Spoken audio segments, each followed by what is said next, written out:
Hello, all you hardcores out there. How are you doing? It's Russ here from Porky's Corner, biggest gob in sport. Today we're joined by Kent from Belfast in Ireland. How are you doing, Kent? How you doing, Russell? Are you okay, Russell? I'm sound, mate. What have you been up to? Just been flat out, usual. Absolutely flat out. We've been out boogieing, Kent. Definitely not. Not for me. Oh, you don't drink, do you, pal? Nah, nah. Why are you a shandy Nope. bass man, Kent? No, I just don't like it. I just don't like it. Just don't like the taste of it. Have you ever had it before, Kent, alcohol? A few times, but just don't like it. Just don't enjoy even drinking it. Don't even drink the taste. Don't even like the taste of it. So I don't even bother with it. It's a waste of time. So it's no good you going on puff then, Kent, is it? And put in that you don't want any bird who don't have a drink because they don't know any sober birds, do you? If you don't like something, you're not going to do it, are you? So I don't like the taste of it, and don't like the feeling like crap for 4 or 5 days Listen, afterwards. Ken, I hate there's it. no wrong with staying in at night and watching boxing, is there, mate? Even old fights, is there, mate? With a bag of crisps, is there, Ken, and a bottle of pop. I'm actually off crisps for a month. Not even eating What? crisps at the minute. No crisps, no chips for a month. Oh, you're going for it, Ken. Commando style. You're going roadman on me, Ken. Yeah, roadman, proper roadman. Are you still doing your running in that, Ken? Yeah, flat out training. Just not as much this week because it's ultra hot over here. It's like 25, 26 degrees. So not doing as much cardio this week, just more gym based stuff. But hopefully when the temperature drops a bit, I'll get out and do a bit more Good longer man. paced runs. Good man. Josh Taylor. What's happening, Ken? Just think it's a long career. He's 32 now. He's had a really long career. And what people don't understand, they look at the amount of professional fights he's got, and they think he's easily had 20 professional fights and think that's not loads. But when you think of the amount of amateur fights he's had, and you look at the amounts of training camps he's had from way back, it's a lot of cumulative volume, and it's a lot of wear and tear in the body. And I think making 140 for too long hasn't helped him. Uh, all that has a massive factor. He's changed camp. He's left. He's had three coaches in just under 3 years. Four coaches, and I think it was really really hard for him. I think you have two battles if you're a boxer. The battles to make weight and beat your opponent. And I think sometimes that technically technically is very important, but physically is very important. But one can't really outweigh the other. And I think he maybe spent more time trying to get down to 140 than actually focusing on making the fight. I think if he goes up to you know, he goes up on that extra 7 pound. I think it's On going to be too event much against for him. Josh Taylor. To be honest with you, watching Josh Taylor last week, his punch resistance doesn't look the same. He hasn't got that snap in his punch. He doesn't have that spite in his punch. He doesn't look as sharp. He can't doesn't seem to be able to move his head as much as he did. He could have before, and I think really he looks like a shot fighter. The Jack Catterall was a year and a half ago. So it wasn't just an off night, as I said. He actually looks like he's shot now.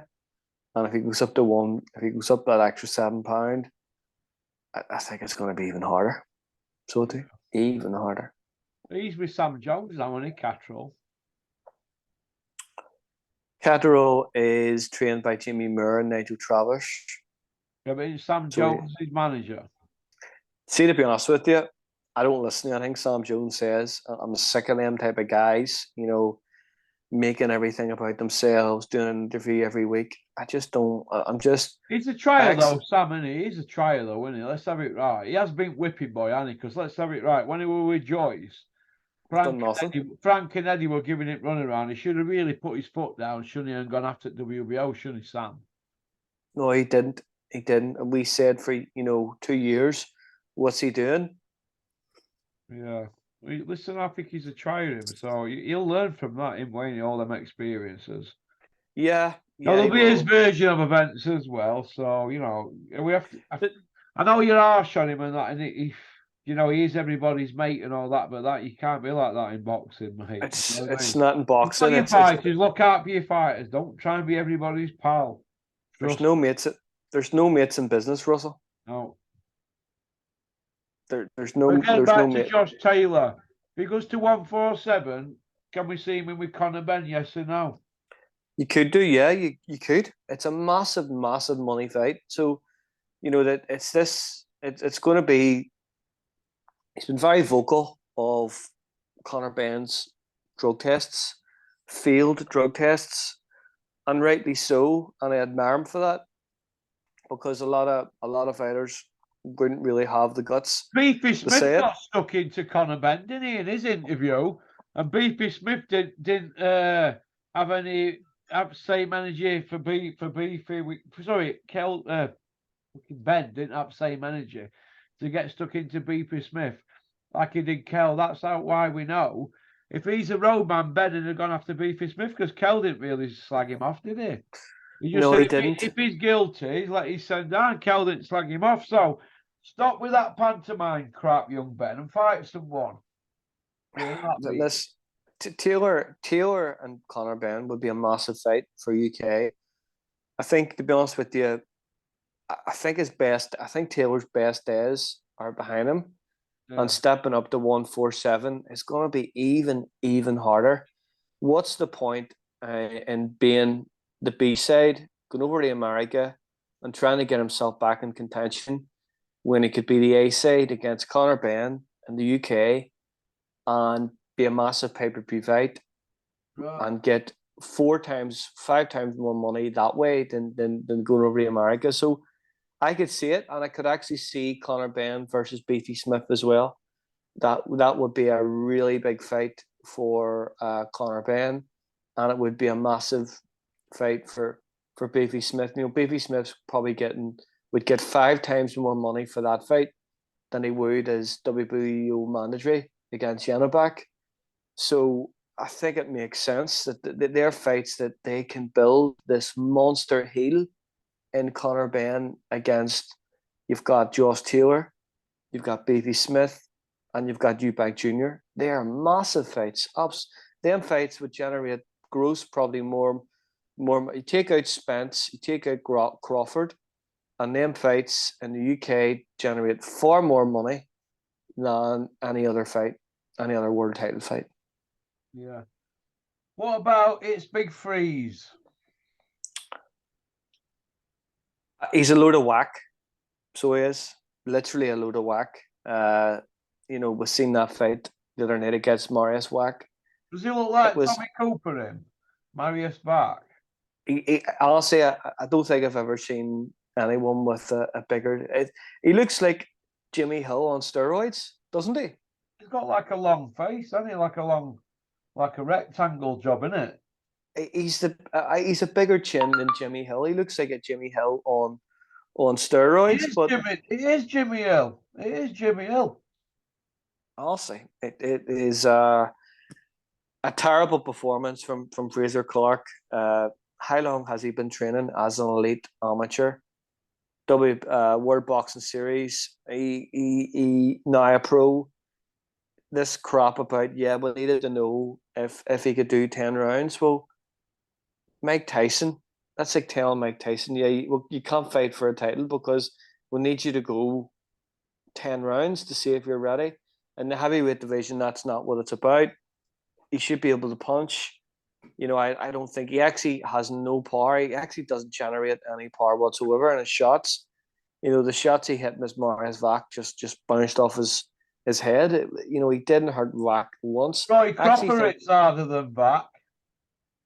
I actually think Wack hurt Clark a couple of times late on in the fight. And this thing, you could just see after 4 rounds, the energy leaking from Clark. I think right now, if he fights Wardley, he gets put to orbit. He gets absolutely drilled. There's no way that he's going to last more than 4 rounds with Fabio Wardley. No chance. Well, we're going to see, aren't we? I don't think we will. David Adelaide, what do you reckon? I think he hasn't really looked great either, has he? You know, that would be a more winnable fight for Fraser Clark than Fabio Wardley. So it would be a far easier fight. David Adelaide, right, is WBO world rank number 12. What on earth is going on? So that means that if Dubar gets injured, Usyk could have a voluntary from anywhere, couldn't he? Yeah, he could. He could. He could pick David Adelaide. Of course he could. He's in the top 15 WBO. Anybody in the top 15 can get a voluntary defense. Anybody there, and that's all down to got all bases covered. He's got everybody into the position that they need to be, you know. And we'll go back to what you said there about David Adelaide having that such a ranking. He's fought nobody even domestically. And as it goes back to what we've been talking about for years on this channel, the trinket beltway route of WBO Global, IBF European, WBA International or Intercontinental, and you get a top 15 ranking. It's continental or continental. Continental or silver. It's absolutely trash. International bronze? We haven't seen one of them yet, Kent, have we? We'll probably see one. We'll probably see an international copper belt soon. You know, I wouldn't be surprised in boxing or a WBF interim belt of some description. It's just trash. Let me just get this shout out before I forget. Right, people keep asking me opinion on certain people in boxing. Right, we aren't be characterization people, you know, and giving them like a name or be having a bit of banter, you know, pulling the leg kind of thing. So can I give a professional opinion on what I think? Right, so I said, okay, well, email me. So if anybody wants me to give a professional opinion and not with usual carry on, I will. So it's pokecorner@mail.com. All right, keep them coming, them emails. Nice ones, though, nice ones. I don't want photographs of me at traffic lights. It's no good. Send me nice emails. Don't be stalking me. Positivity, Russell. How's what? Positivity. Positivity. Well, it's hard, isn't it, when you've got a YouTube channel and you're talking about boxing, isn't it? Because let's have it right, we're being given the runaround, aren't we? Which brings me to last night's scoring for the Prograis Zarilla fight. Right. I've gone through boxing for 2 hours and I'm not going to do it anymore. So I'm not going to say it's exact. So everybody can do their own checking if you want. But when was the last time we had a world title fight with 2 judges, 10 rounds and 8 rounds, apart from 1 judge, right? So what are we all watching? Because don't forget, we're in a 12-round fight and the 10 and 8 rounds out. So, and they're in favour of Eddie Hearn's fighters. So we'll come to that in a minute. But what's the answer to this here? Because there's 2 or 3 a month like this now, but not. This is the worst one I've ever seen. What do you think, Kent, for scoring? I mean, 10 rounds and 8 rounds out to judges. I mean, these are not judges, are they? They're not even failed judges. They've got to be not watching the fight, haven't they? Come on. What we're looking at here. I think, Russell, I haven't seen the fight, so I haven't seen it yet. But my opinion is that I actually think referees, more judges, because they're scoring it. I actually think when they're watching these fights, they get the names mixed up. And it could be honestly, I think. Well, what's happening? So which judges, right? The guy who's got it 114, 113, is he right? Because if he isn't, right, the other 2 must be right. But how is his score 10 rounds and 8 rounds away from their scores. Well, forget who won the fight and all that. Look, we're an Eddie show on it, blah, blah, blah. We know what we're going on, don't we? But what about the scoring in general? How can it be so wide? 10 rounds and 8 rounds. We're pulling our hairs out with it. 100 years later, we're scoring. We're not moving with times, are we? We have this, boxing is subjective. Yeah, but 10 rounds and 8 is the worst. I've gone back 43 years.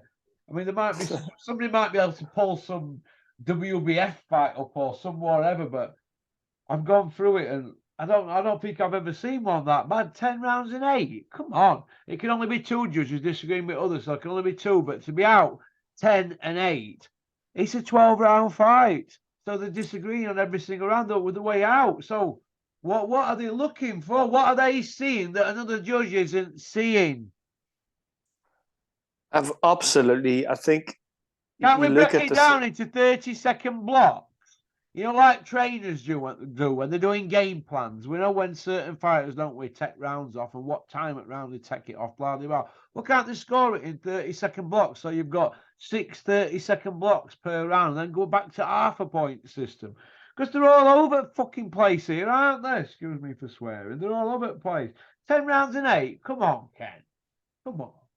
It's embarrassing. And what you have as well is these judges have got the safety no net. airtime as well, is it? Them scores, are they? They've got the safety net of free gratis, free travel, free everything.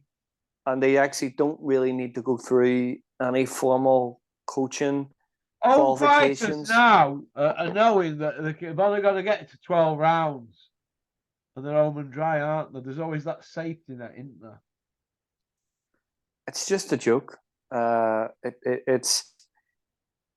I think it's happening every week, and there's nothing. If that was in the UFC, Dana White would just sack the ref, sack the judge. They would be sacked. But in boxing, it's as the sanctioning body say, they've got their guys that score in the fights for them. They're going representing them, and they don't really care. As long as they're getting the sanctioning fee and getting paid, nothing really matters. And that's the harsh reality of it. That is the reality of it. And will there ever be anything done about it? No, there will not. Because if they cared that much about boxing that they let on, that would not happen in the first place. That would never happen. That judging would never happen.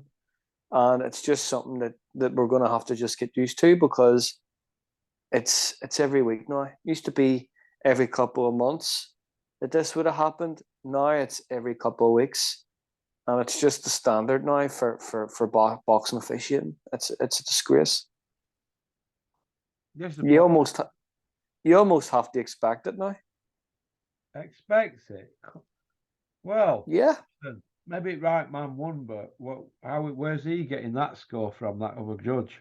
Or other 2 judges too heavy-handed? I mean, what did you think at fight, Ken? I haven't seen it. As I said there, I haven't seen it yet. I will watch it.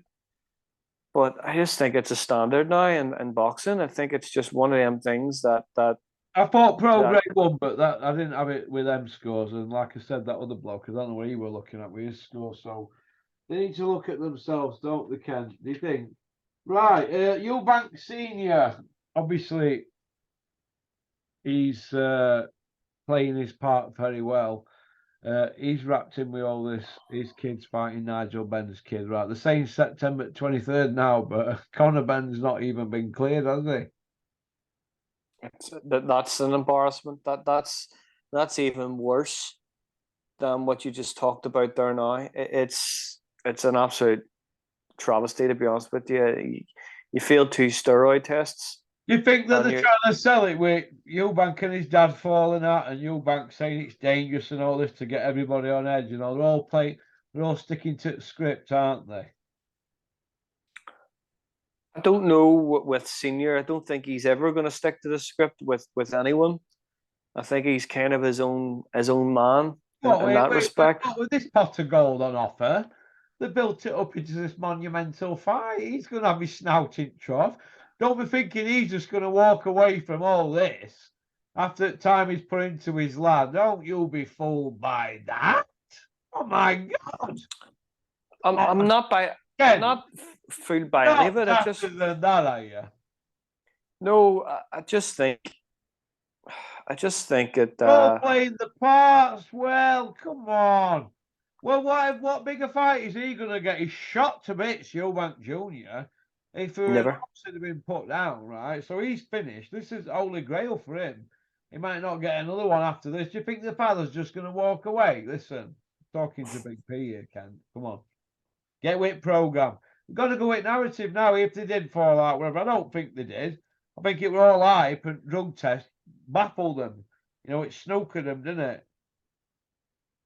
I think when you look back the last couple of months and you listen to the language that Senior has been saying, he hasn't actually said anything negative about Conor Ben.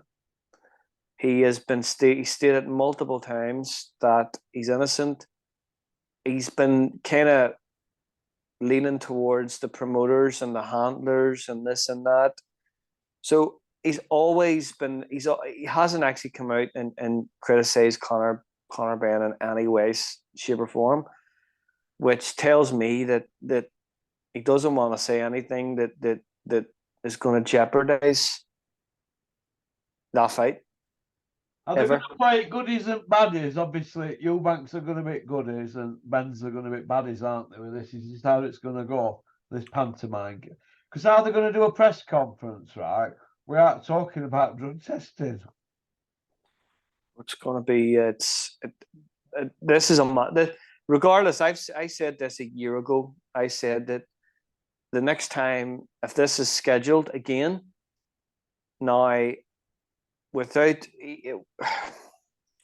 yes, Junior got absolutely iced by Beefy Smith. This is actually a bigger fight now than it was before because of the hype around the drug tests, failed drug tests. So I think it's massive. I really think they don't really need to play up on it because it's already huge. So it doesn't really need that. So it doesn't need. It's going to have that anyway. You know, you're going to have the pantomime villain with Nigel Ben anyway, and you're going to have that with Senior. But I don't think it needs that high. I think the casuals are absolutely going. This is the biggest fight that Junior and Conor Ben are going to sell to the casuals. I think it is going to be absolutely huge. You take the fathers away out of this, and you don't have them participating. This fight's still absolutely massive, massive. Yeah, it is. It is. But they're still going to get wheeled out. There's no way they're not going to get wheeled out for this. Yeah, not after they've got $1 million in PR already tied up in Eddie's dough. Yeah, it's massive. It's huge, and I think it'll be a stadium football fight, and it'll sell a lot of pay-per-views. Would you watch it? I'd watch it. Yeah. I think it's a. I'm not going to say I'm not going to watch it because if there's nothing on and you're saying flip me, I'm not going to watch this. Of course, I'm going to watch it. It's absolutely massive. So it is. I actually think, like the first fight, I think Conor Ben absolutely runs right through him. Yeah. Yeah, I think he runs right through him. Easy. Wait, do we have Easy. to trip in top respect for spotting that Conor Ben were on gear before anybody?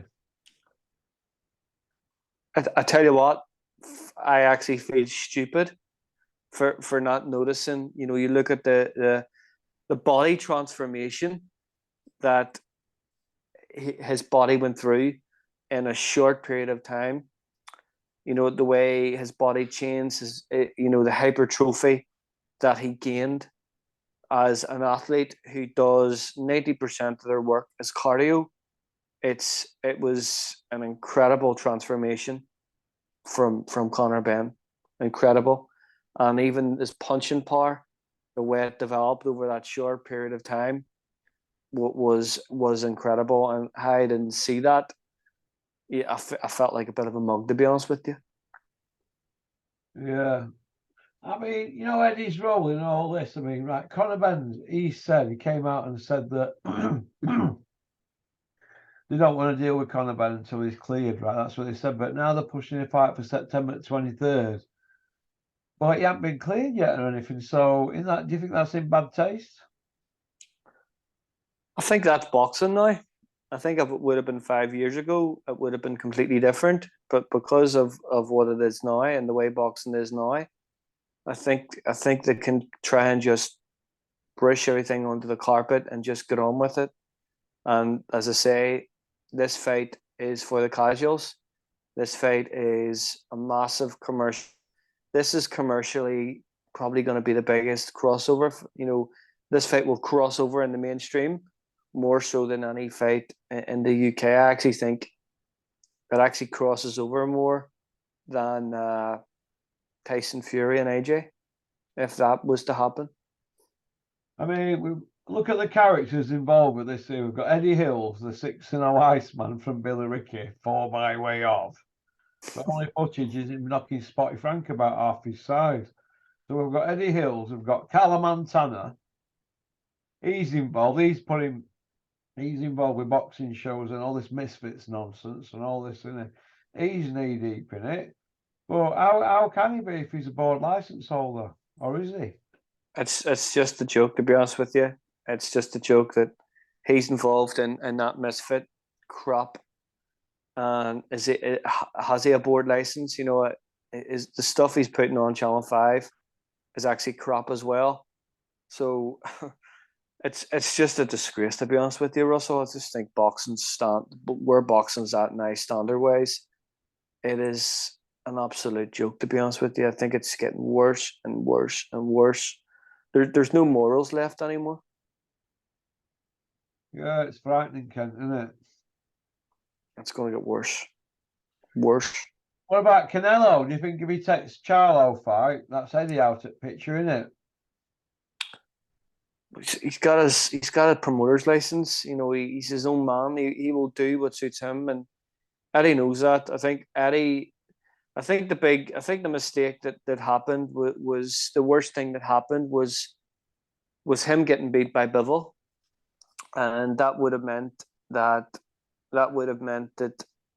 he would have went to the UK and fought a stadium fight against one of his fighters, probably light heavyweight. It would have been a massive stadium fight for Matchroom and the Zone, but obviously that didn't happen. And yes, he's fighting at home, and he's they're selling a lot of tickets and a lot of this, but it's getting to the option now where there's only so many avenues for Canelo to actually go now. There's talk now of him going up to cruiserweight and fighting Baldy Jack for the WBC belt. I wouldn't be surprised if that happened next. Well, just to pinch another weight division belt. Just to pinch another belt at a different weight division and Against the weight champion. Absolutely. He's done it his whole career. Well, put it past him going after Bill Smith either, wouldn't you? I think it's the WBC route. It is, you know, he basically does what he wants. They can manipulate that, can't they, with Solomon, can't they? Yeah, they can do what they want with the WBC, so they can, and I think that's the route. Who's your top five, Kent, now, pound for pound? Wow, that's a great question. That's a great question. Top 5 pound for pound. Wow, let me think. You've just caught me off guard here. Who's your top 5, Russell? Usyk. I know you. Batavia, Crawford, Spence. Can be in any order after Usyk. Then 5. Then you've got Tank Davis, Bivol, over and about. Sonny Edwards maybe needs one more win. He could maybe be top 10, squeak in. He's definitely in top 15. Absolutely, yeah. more than he's what 4 or 5 defenses. I don't think he's really. I don't think he's lost a round as a professional yet. He's a world champion. Well, that's what you've got to look at. When Mayweather were coming through, look what he did to General Hernandez in his first world title fight. Anybody who wants to see a masterclass from a young kid, right, go look what young Floyd Mayweather did to General Hernandez. An established champion, wasn't he? Absolutely destroyed him. It was a massive breakout Won every fight single round, didn't he? He never from lost a 30-second block of any round. absolutely breathtaking performance from Mayweather. And Mayweather back then was a lot more as an exciting fighter. You know, he needed to be to generate some interest. But going back to pound for pound, Bivol's in there. Yeah. Gervonta Davis, in a way, is in there. There's 3. Bud Crawford is in there. And let me see. Usyk. Alexander Usyk. Yeah, I've said that before. Yeah, they would be my. They would be my. Top 5 are all undefeated. Yeah. No Yeah. drug issues. I think Bivol's probably the most underrated of all of them. I think Bivol, Yeah. probably technically is one of the best fighters I've David ever seen. Benavidez could crash this in 12 months if he's given his opportunity. It looks like he's being swerved, doesn't it? Yeah, he is. It's all this nonsense about I don't want to fight a Mexican fighter. I don't want to fight a fellow culturewood. Well, they said they'll take well short, though, just for fight. So I don't know why Canelo just don't get stuck into him. I just think he would be terrified of losing to a fellow Mexican. That would be a massive tarnish on his legacy. You know, he couldn't call himself the best Mexican fighter of his generation if he lost to a Mexican fighter. Yeah. So I think what he's going to just do, I think he's just going to cherry pick his way around. That he has done all the weight divisions. I think he could go up. I think he could go up to cruiserweight and hide up there because cruiserweight, I wouldn't say it's the strongest division in boxing at the minute. Yeah. Okay. Big John Fury says he's going to slap Eddie Hearn. He'll end up back in jail again. He's under his license, so John knows that. Why would he slap anyone when he's under license? He'll go straight to jail again. That's just nonsense talk from John. That's Jack and Ori. That's Walter Mitty talk. So it is. It's Fantasy Island. John's so it is. He's done his license now. He's done it. Well, if he hits somebody, he goes and hits Eddie Hearn, he'll end up in jail. No way about it, and that'll be him. What will be the? Why would he do that? That's just crap talk. What do you think is going on here? Because he's not exactly doing a good job with PR for him, is he? It's just they've run out of things to talk about. So they have. There's nothing really in the horizon. What else is he going to say? Do you think public are being harsh on him because they've turned on him pretty sharply, haven't they? Him and his dad. Well, the public will see all this talk shit about the public have turned on him. Well, the public, 80,000, 100,000 or whatever it was, turned up at Wembley to watch him against Dillian White. They paid pay-per-view to watch him against Dillian White, or did they? People turned up to watch him against Derek Chisora in an atrocious, probably the worst WBC defense I've seen in the past 20 years. So how's the public turned? If the public had turned on him fully, there wouldn't have been any of them fights. So stop playing the victim again, and you using the public are actually fed up that you're calling these stupid call outs every other day and fights aren't being made. Yeah. Okay. We'll finish off on this then. Ebony Bridges has left Mark Tibbs. What do you think? To be honest with you, she's a misfit boxer. The money she's probably making at her level of her career wouldn't even really pay Mark the coacher.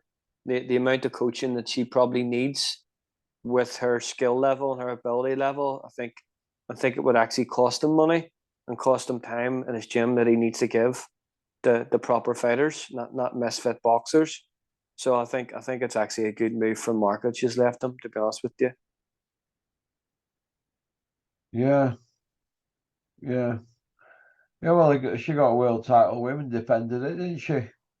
Yeah, yeah. What more does she want? You know, but she's won a world title. Yeah, albeit at a very low level. You know, that world title that she won, you know, was contested before that by two fighters that weren't even in the top five sanctioned body and a vacant belt. So that says it all about, you know, the credit. Well, that was the world title she contested with Shannon Courtney. That says it all for the depth in that division. So yeah, it's actually going to work out better for Mark, to be honest with you. I'm sure he would probably say that. Would you get a tattoo like John Fury had for one day? No, no, that's to be honest with you, when you're doing stuff like that, there, it's just weapon behavior. So it is. I have better things to do with my time than get stick on tattoos. Weapon at weeks in production and elements at month. It's weapon behavior, Russell. It really is. Should be out tomorrow or Tuesday. Good. I haven't seen them. I don't know what it's going to be like. But there's no guy doing them for me, so we're going to see, aren't we? You know, not that anyone's perfect, like, and I'm not perfect, and I'm sure a lot of people would say I'm a weapon at times, and I would probably agree with them, but that's just weapon behavior. So it is. I wanna see boxing. I wanna hear something We're not constructive. fighting anybody, is he, Tyson? No, no, I'm just bored with it. To be honest with you, I don't want to talk about. I'm bored with it now. I don't want to talk about Fury. I don't want to talk about Usyk. I don't want to talk about AJ. I don't want to talk about Wilder. I'm just bored of it now. It's just a vicious circle, and there's nothing happening. I'm just sick of it now as a boxing fan. First and foremost, as a boxing fan, I'm just sick of hearing about it. Don't rip that box wreck wallpaper off wall, Kent. I'll just scribble some names off it. Hey, don't knock your Rocky 3 poster off at wall. That's actually my favorite. What's your favorite Rocky film, Russell? Favorite Rocky film? It'd have to be Rocky 1 for me. For me, Rocky 1. I like Rocky 4 for me. Yeah. Brilliant. It's absolutely brilliant. Honestly, is that what you like, Kent? Yeah. It's a brilliant film. It's class. It's the subplots are really good. The actors are really good. It's the storyline is brilliant. The training montage, it's absolutely brilliant. Really, really is a great film. It's one of my favorite films of all time. Brilliant. Rocky 4, absolutely brilliant. Bridget Nielsen's in it as well. Hey? Bridget Nielsen was in it. She was Ivan Drago's wife in it. Oh yeah. Oh, Bridget, did you like her, Kent? It was absolutely brilliant. The training montage is super. Oh, is that what you think about at night, Kent? Or when you run it, you put your Rocky music on? The soundtrack to it, Russell, is absolutely brilliant. It has that. It's probably the best soundtrack of any of the Rocky films, Russell. Okay. Well, listen, you take care, Kent. All the best. And we'll speak soon. Peace out. Well, that were Kent. Enjoyed that. I promise on a large one now.